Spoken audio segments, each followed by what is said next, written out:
ಬೆಂಗಳೂರಿನ ಕೋಗಿಲು ಲೇಔಟ್ನ ಒತ್ತುವರಿ ತೆರವು ಪ್ರಕರಣ. ಇದೀಗ ಆ ವಿಚಾರಕ್ಕೆ ಸಂಬಂಧಪಟ್ಟಂತೆ ರಾಜ್ಯ ಸರ್ಕಾರದ ಮೇಲೆ ಕಾಂಗ್ರೆಸ್ ಹೈಕಮಾಂಡ್ನ ಒತ್ತಡ ಇದೆ. ಸಂತ್ರಸ್ತರಿಗೆ ಮನೆ ನೀಡುವಂತೆ ಒತ್ತಡವನ್ನು ಹೇರಲಾಗ್ತಾ ಇದೆ. ತರಾತುರಿಯಲ್ಲಿ ಮನೆ ಕೊಡೋದಕ್ಕೆ ಬರೋದಿಲ್ಲ ಅಂತ ಯಲಹಂಕದ ಶಾಸಕ ಎಸ್.ಆರ್. ವಿಶ್ವನಾಥ್ ಹೇಳಿಕೆ ಕೊಟ್ಟಿದ್ದಾರೆ.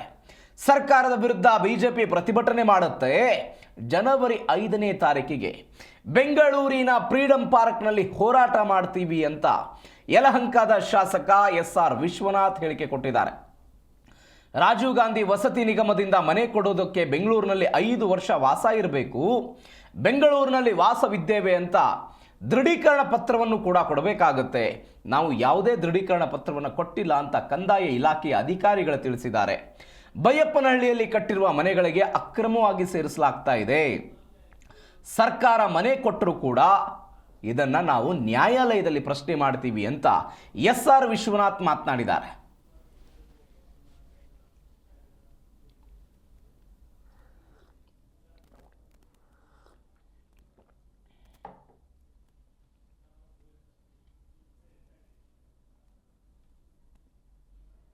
ಬಿಬಿಎಂಪಿಗೆ ಸೇರಿದಂಥ ಜಾಗದಲ್ಲಿ ಏನು ಕಳೆದ 2 ವರ್ಷಗಳಿಂದ ಹಂತ ಹಂತವಾಗಿ ಅಕ್ರಮವಾಗಿ ಅಲ್ಲಿ ಮನೆಗಳನ್ನು ಕಟ್ಟಿಕೊಂಡು ಗುಡಿಸಲುಗಳನ್ನು ಹಾಕ್ಕೊಂಡು ಕೆಲವು ವಲಸಿಗರು, ಬೇರೆ ದೇಶದಿಂದ ಬಂದಿರತಕ್ಕಂಥ ವಲಸಿಗರು ಮತ್ತು ಸ್ಥಳೀಯರು, ಅಲ್ಲಿ ವಿಶೇಷವಾಗಿ ಕಾಂಗ್ರೆಸ್ಸಿನ ಸ್ಥಳೀಯ ಅಲ್ಪಸಂಖ್ಯಾತರ ಮುಖಂಡರುಗಳು ನಾವು ಮನೆ ಕೊಡಿಸ್ತೀವಿ ಅಂತೇಳಿ ಅವ್ರ ಹತ್ರ ಎಲ್ಲ ಕೂಡ ದುಡ್ಡನ್ನು ವಸೂಲಿ ಮಾಡಿ ಅವರು ಅಲ್ಲಿ ಮನೆಗಳನ್ನು ಕಟ್ಟಿಸಿ ಅದನ್ನು ಬಾಡಿಗೆ ಕೊಟ್ಟು ಪ್ರತಿ ತಿಂಗಳು ಕೂಡ ಬಾಡಿಗೆಯನ್ನು ವಸೂಲಿ ಮಾಡ್ತಾಯಿದ್ರು. ಅವ್ರು ಯಾರು ಕೂಡ ಅಲ್ಲಿ ಸ್ವಂತ ಸೂರಿಗೋಸ್ಕರ ಕೊಟ್ಟಿದ್ದಲ್ಲ, ಬೇರೆಯವ್ರ ಮನೆಗಳನ್ನು ಕಟ್ಟಿ ಬಾಡಿಗೆ ಕೊಟ್ಟು ದುಡ್ಡನ್ನು ವಸೂಲಿ ಮಾಡ್ತಾಯಿದ್ರು.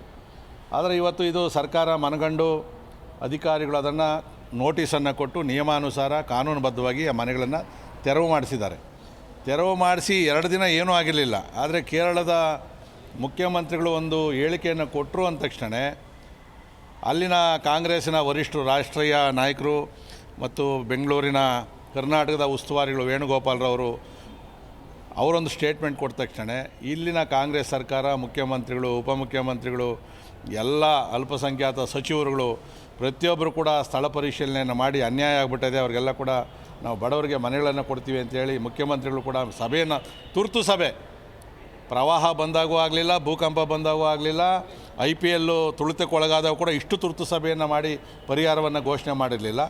ಅವ್ರಿಗೆಲ್ಲರೂ ಕೂಡ ಈಗಾಗಲೇ ದಾಖಲೆಗಳನ್ನು ಸಂಗ್ರಹ ಮಾಡಿ ಅವ್ರಿಗೆಲ್ಲ ಕೂಡ ಬೈಯಪ್ಪನಹಳ್ಳಿಯಲ್ಲಿ ಕೇಂದ್ರ ಸರ್ಕಾರ ಮತ್ತು ರಾಜ್ಯ ಸರ್ಕಾರ ಸಬ್ಸಿಡಿಯಲ್ಲಿ ನಿರ್ಮಾಣ ಮಾಡಿರ್ತಕ್ಕಂಥ ಮುಖ್ಯಮಂತ್ರಿಗಳ 1 ಲಕ್ಷ ಮನೆ, ಪ್ರಧಾನಮಂತ್ರಿ ಆವಾಸ್ ಯೋಜನೆ ಅಂತಲೂ ಕರಿತೀವಿ, ಅಲ್ಲಿ ತರಾತುರಿಯಲ್ಲಿ ಮನೆಗಳನ್ನು ಕೊಡಬೇಕು ಅಂತೇಳಿ ಇವತ್ತು ರಾಜ್ಯ ಸರ್ಕಾರ ಹೊರಟಿರ್ತಕ್ಕಂಥದ್ದು.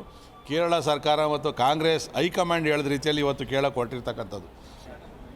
ಇವತ್ತು ಕೋಗಿಲ ಗ್ರಾಮೀಣ ಪಕ್ಕದಲ್ಲಿ ಕೋಗಿಲಲ್ಲಿ ಏನು ಅಕ್ರಮವಾಗಿ ಮನೆಗಳನ್ನು ಕಟ್ಟಿದ್ರು ಅದನ್ನು ಸರ್ಕಾರ ಕಾನೂನುಬದ್ಧವಾಗಿ ಅಧಿಕಾರಿಗಳು ತೆರವನ್ನು ಮಾಡಿದರು.